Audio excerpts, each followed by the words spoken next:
ಎಲ್ಲ ಕನ್ನಡದ ಹೂಮನಸ್ಸುಗಳಿಗೆ ಅಮೋಘಂ ಚಾನಲ್ನ ಸುಸ್ನೇಹಪೂರ್ವಕ ನಮನಗಳು. ಇಂದಿನ ಸಂಚಿಕೆಯಲ್ಲಿ ನೀವು ಕಚಾ ಮತ್ತು ದೇವಯಾನಿಯ ಪ್ರೇಮ ಪ್ರಸಂಗನ ನೋಡ್ತೀರಾ.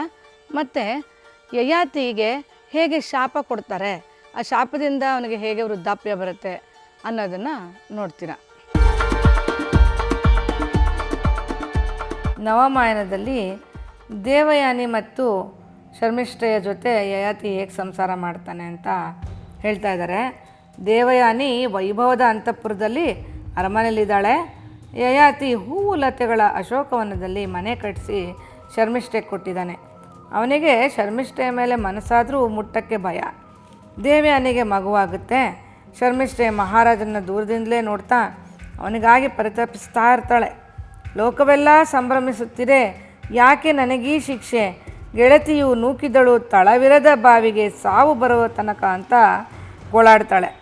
ಸಾಯುವವರೆಗೂ ಮೇಲಕ್ಕೆ ಬರಲು ಸಾಧ್ಯವಾಗದಂತಹ ತಳವೇ ಇರದ ಬಾವಿಗೆ ದೇವಯಾನಿ ನನ್ನ ನೂಕ್ಬಿಟ್ಟಿದ್ದಾಳೆ ಅಂತ ಅಳ್ತಾ ಇರ್ತಾಳೆ. ಒಂದು ದಿನ ದೇವಯಾನಿಗೆ ತಿಳಿಯದಂತೆ ಯಯಾತಿ ಮತ್ತು ಶರ್ಮಿಷ್ಠೆ ಸಂಧಿಸ್ತಾರೆ. ಆಗ ಅವಳು ಅವನ ಮೇಲಿನ ತನ್ನ ಪ್ರೇಮವನ್ನು ಈ ರೀತಿ ನಿವೇದಿಸ್ಕೋತಾಳೆ. ಹೆಣ್ಣು ಹೆಣ್ಣನ್ನು ಶೋಷಿಸುವ ಪರಿಗಿನ್ನು ಕೊಡಬಹುದೇ ನಿದರ್ಶನ, ಸಣ್ಣ ಮಾತಿಗೆ ಕಲ್ಲು ತಲಿ ಬಲಿ ನೀಡಿದಳು ನನ್ನ ಅಂತ ಯಯಾತಿ ಹತ್ರ ಅವಳು ದೇವಯಾನಿ ಬಗ್ಗೆ ಹೇಳ್ಕೊತಾಳೆ. ಅವಳನ್ನು ಬಾವಿಯಿಂದ ಎತ್ತಾಗೆ ಬಾಳ ಕೂಪದಲ್ಲಿ ತೆವಳುತ್ತಿರುವ ತನ್ನನ್ನು ಹಿಡಿದು ಮೇಲೆತ್ತು ಅಂತ ಬೇಡ್ತಾಳೆ.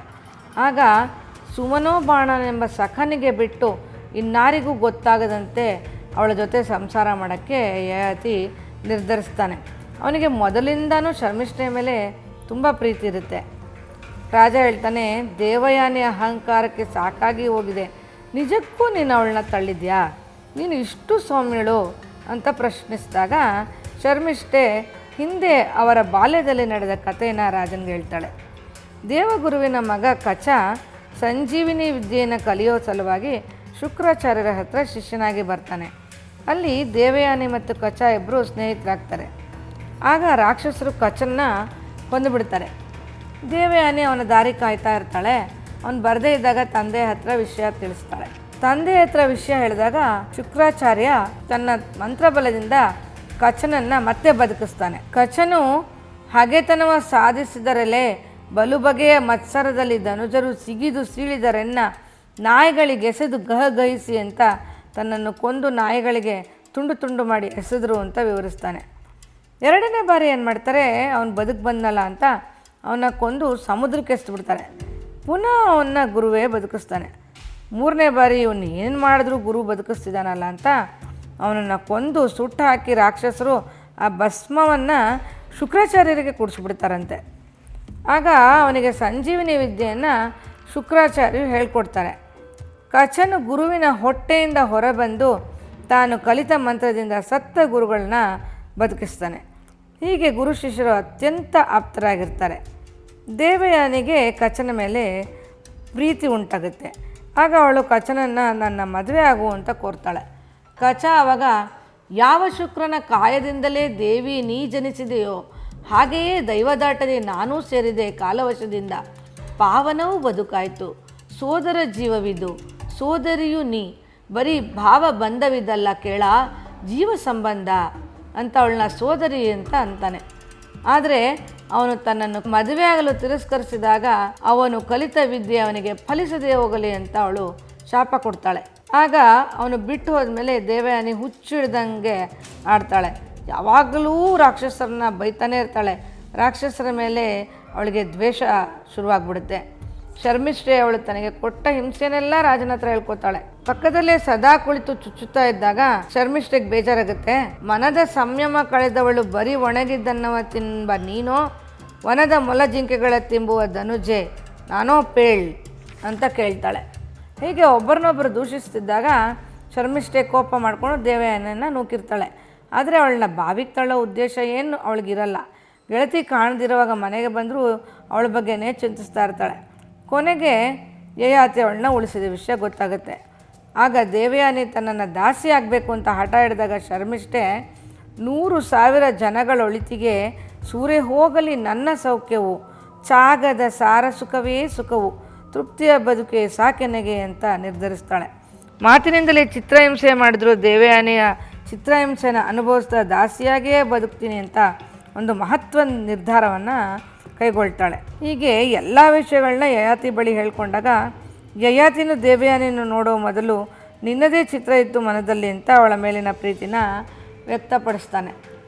ಕೂಡಿದರು ನವಸರಸ ಸರಸ್ಯಲಾಡಿದರು ಬಲು ಪ್ರಣಯ ದಾಟವ ನೋಡುತ್ತಾ ಬಸುರಿಯಾದಳು ಚೆಲುವೆ ಶರ್ಮಿಷ್ಠೆ ಅಂತ ಯಯಾತಿಯಿಂದ ಶರ್ಮಿಷ್ಠೆ ಮಗನನ್ನು ಪಡೀತಾಳೆ. ಆಗ ದೇವಯಾನಿ ಕೋಪಗೊಂಡು ಶರ್ಮಿಷ್ಠೆಯನ್ನು ಬೈದು ಯಾರಿಂದ ಬಸರಾದೆ ಅಂತ ಪ್ರಶ್ನಿಸಿದಾಗ ಇವಳು ಅವನು ಯಾರೋ ಶ್ರೇಷ್ಠ ಮುನಿ ಅಂತ ಹೇಳ್ಬಿಡ್ತಾಳೆ. ನಿನ್ನೆ ದಾಸ್ಯ ತೊರೆಯವಳಲ್ಲ ಕೇಳವ್ವ ಅಂತ ಶರ್ಮಿಷ್ಠೆ ಅವಳನ್ನ ಬೇಡ್ಕೋತಾಳೆ. ಆಗ ದೇವಯಾನಿ ಸುಮ್ಮನಾಗ್ತಾಳೆ. ಹೀಗೆ ದೇವಯಾನಿಯಲ್ಲಿ ಯದು ತುರ್ವಸುಗಳೆಂಬ ಮಕ್ಕಳು, ಶರ್ಮಿಷ್ಠೆಯಲ್ಲಿ ದೃಹ್ಯು ಅನು ಪೂರುಗಳು ಮತ್ತು ಮಾಧವಿ ಎಂಬ ಮಗಳು ಅವರಿಗೆ ಯಯಾತಿಗೆ ಜನಿಸ್ತಾರೆ. ಅವರೆಲ್ಲ ದೊಡ್ಡವರಾಗ್ತಾರೆ. ಒಂದು ದಿನ ಮಕ್ಕಳಿಂದ ತಂದೆ ಯಯಾತಿಯೇ ಅಂತ ತಿಳ್ಕೊಂಡಿರೋ ದೇವಯಾನಿ ಶುಕ್ರಾಚಾರ್ಯರಿಗೆ ವಿಷಯ ಹೇಳ್ತಾಳೆ. ಓ, ಇವನು ಕೊನೆಗೂ ನನಗೆ ಮೋಸ ಮಾಡ್ದ ಅಂತ ಅವಳಿಗೆ ತುಂಬ ಕೋಪ ಬಂದ್ಬಿಡುತ್ತೆ. ಆಗ ಶುಕ್ರಾಚಾರ್ಯರಿಗೂ ಕೋಪ ಬಂದ್ಬಿಟ್ಟು ಅವರು ಯಯಾತಿಗೆ ಈಗಲೇ ವೃದ್ಧಾಪ್ಯ ಬರಲಿ ಅಂತ ಶಾಪ ಕೊಟ್ಬಿಡ್ತಾರೆ. ಆಗ ರಾಜ ಹೇಳ್ತಾನೆ, ಪರಸತಿಯೇ ಶರ್ಮಿಷ್ಠೆ, ಆಕೆ ಬೆರೆಯುವುದಾವಪರಾಧ ಗುರುವೇ, ಮೆರವ ರಾಜಸ ಗುಣದ ಸುತರನ್ನು ಮೂವರನ್ನು ನೀಡಿ ಸರಿದಳಾಕೆಯು ಸುಮ್ಮನೊಂದೆಲೆ ಮರೆಯ ಕಾಯಿ ಹಾಗೆ ಯೋಚಿಸು ಗುರುವೇ, ನಿನ್ನೆಯ ಮಗಳನ ಸ್ಥಿತಿಯೊಳಗೆ ನೀನೆನಲು ನಿನ್ನ ಮಗಳನ್ನ ಆ ಸ್ಥಿತಿಲಿ ನೋಡು. ಅವಳು 3 ಮಕ್ಕಳನ್ನ ಕೊಟ್ಟು ಎಲೆಮರೆ ಕಾಯಿ ಥರ ಬದುಕಿದ್ದಾಳೆ. ನಾನು ಅವಳು ಮದುವೆ ಆಗಿದ್ರಲ್ಲಿ ತಪ್ಪೇನು ಅಂತ ಗುರುನ ಪ್ರಶ್ನಿಸ್ತಾನೆ. ಆಗ ಶುಕ್ರಾಚಾರ್ಯನು ಕೋಪದಿಂದ ಬೇಕಾದರೆ ಯಾರಾದರೂ ಮಕ್ಕಳಿಗೆ ನಿನ್ನ ವೃದ್ಧಾಪ್ಯವನ್ನು ಕೊಡು ಅಂತ ಹೇಳ್ತಾನೆ. ಯಯಾತಿ ತನ್ನ ಮಕ್ಕಳ 5 ಜನರನ್ನು ಕರೆದು ನನ್ನ ವೃದ್ಧಾಪ್ಯವನ್ನು ಯಾರು ತೆಗೆದುಕೋತಾರೋ ಅವರಿಗೆ ರಾಜ್ಯ ಕೊಡ್ತೇನೆ ಅಂತ ಹೇಳ್ತಾನೆ. ಆದರೆ 4 ಜನ ಮಕ್ಕಳು ಇದಕ್ಕೆ ಒಪ್ಪಲ್ಲ. ಆದರೆ ಕೊನೆಯವನಾದ ಪುರು ಅವನ ಶಾಪವನ್ನು ತಾನು ಅನುಭವಿಸಲು ಒಪ್ತಾನೆ. ಹಿಂದೂ ವಂಶದ ಬಿಂದುಗಳು ನಾವೆಂದೇ ಬೇವಾರಸಿಗಳೆನ್ನುವ ನಿಂದೇನು ತಪ್ಪಿಸಿದರೆ ಬಿಡು ಸಾಕೆನೆಗೆ ಸಾವನಕ ಅಂತ ತಮ್ಮ ತಂದೆ ಯಾರೆಂಬುದೇ ಹೇಳದೆ ಬದುಕ್ತಿದ್ದೀವಲ್ಲ. ತಂದೆ ನೀನೆಂದೆಂಬ ಸತ್ಯವನೆಂದಿಗೂ ಜನರೊಡನೆ ನುಡಿಯದೆ ಬಂದೆವೀ ದಿನ ತನಕ. ಲೋಗರ ಹಂಗವಣೆಯಲ್ಲಿ ನೊಂದಿಹೆವು ಜನನಿಯನ್ನು ಜನಗಳು ನಿಂದಿಸಿದರೆ ಹಿಂದೆ ಭಂಗಿಸಿ ವಂದನೀಯಳು ನಂಜನ್ನುಂಗುತ್ತಲೆಮ್ಮ ಬೆಳೆಸಿದಳು ಅಂತ ತನ್ನ ತಾಯಿಯ ನೋವನ್ನು ನೆನೆಸ್ಕೊಂಡು ಮರಗ್ತಾನೆ. ತಂದೆ ಶಾಪವನ್ನು ಹೊತ್ಕೊಂಡು ಪುರು ಮುದುಕನಾಗ್ತಾನೆ. ಯಯಾತಿ ಪುನಃ ಯೌವನವನ್ನು ಮರಳಿ ಪಡೀತಾನೆ. ತನ್ನ ತಂದೆ ತಮ್ಮನ್ನು ಸ್ವೀಕರಿಸಲಿ ಸಮಾಜದ ಮುಂದೆ ಅನ್ನೋದಕ್ಕೋಸ್ಕರ ಪುರು ತನ್ನ ತಂದೆಯ ಶಾಪವನ್ನು ಅವನು ಪಡೀತಾನೆ. ನಮ್ಮ ಮುಂದಿನ ಸಂಚಿಕೆಯಲ್ಲಿ ನಾಳೆ ನೀವು ಯಯಾತಿಯ ಮಗಳು ಮಾಧವಿಯ ಕಥೆನ ನೋಡ್ತೀರಾ. ಈ ಕತೆ ತುಂಬ ಚೆನ್ನಾಗಿದೆ. ಮಾಧವಿಯ ಕತೆ ನಿಜಕ್ಕೂ ಹೆಣ್ಣು ಮಕ್ಕಳು ಆಗಿನ ಕಾಲದಲ್ಲಿ ಹೇಗೆ ನರಳ್ತಾ ಇದ್ದರು, ಅವರಿಗೆ ರಾಜರ ಮನೆಯಲ್ಲಿದ್ರೂ ಯಾವುದೇ ರೀತಿಯ ಸುಖ ಸಂತೋಷಗಳು ಇರಲಿಲ್ಲ, ರಕ್ಷಣೆ ಇರಲಿಲ್ಲ ಅನ್ನೋ ಬಗ್ಗೆ ತುಂಬ ಚೆನ್ನಾಗಿ ಧರಣಿ ದೇವರು ವಿವರಿಸಿದ್ದಾರೆ. ಈ ಕಥೆನ ನೀವು ನೋಡೋಕ್ಕೆ ಮರಿದೇರಿ. ಮತ್ತು ಇವತ್ತಿನ ವಿಡಿಯೋ ನಿಮಗೆ ಇಷ್ಟ ಆದಲ್ಲಿ ನೀವು ನಮ್ಮ ವಿಡಿಯೋನ ಶೇರ್ ಮಾಡಿ, ಲೈಕ್ ಮಾಡಿ, ಕಮೆಂಟ್ ಮಾಡಿ ಮತ್ತು ಸಬ್ಸ್ಕ್ರೈಬ್ ಮಾಡಿ ಅಂತ ಕೇಳ್ಕೊಳ್ತೀನಿ. ನಮಸ್ಕಾರ.